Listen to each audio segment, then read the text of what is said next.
Et l'homme dont parlent le plus vos journaux ce matin, eh bien, j'y faisais allusion à l'instant, c'est Jean-Luc Mélenchon. C'est Libération qui résume peut-être le mieux ce qui se passe en ce moment autour du candidat de la France insoumise, titrant Le moment Mélenchon. Avec une photo où l'on voit l'ancien socialiste à l'un de ses meetings, où les foules se sont pressées, vous le savez, ces derniers jours. Libé écrit, plus fort que jamais, Mélenchon affole ses adversaires et constate ce festival anti-Mélenchon auquel on assiste en ce moment.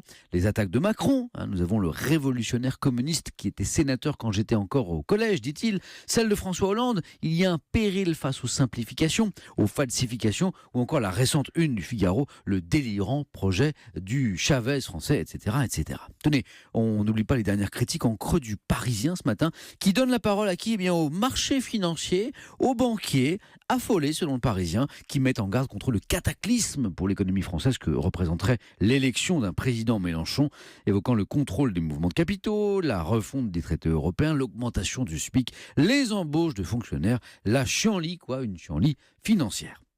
Le Parisien qui donne cependant la parole à Mélenchon en citant son blog où celui-ci s'amuse avec une certaine gourmandise de ce catastrophisme. On annonce avec ma victoire électorale l'arrivée de l'hiver nucléaire, des pluies de grenouilles, des chars de l'armée rouge et le débarquement des Vénézuéliens.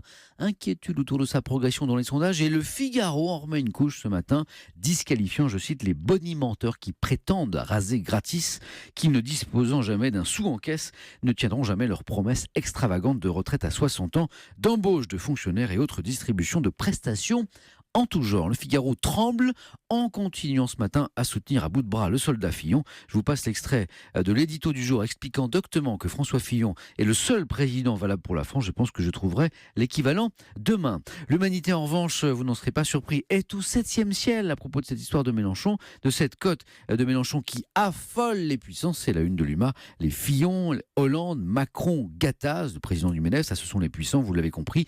L'UMA qui se prend à rêver. Le pilonnage contre Jean-Luc Mélenchon met en lumière l'existence d'une issue, preuve qu'il faut vraiment perturber le système. Voilà pour les journaux.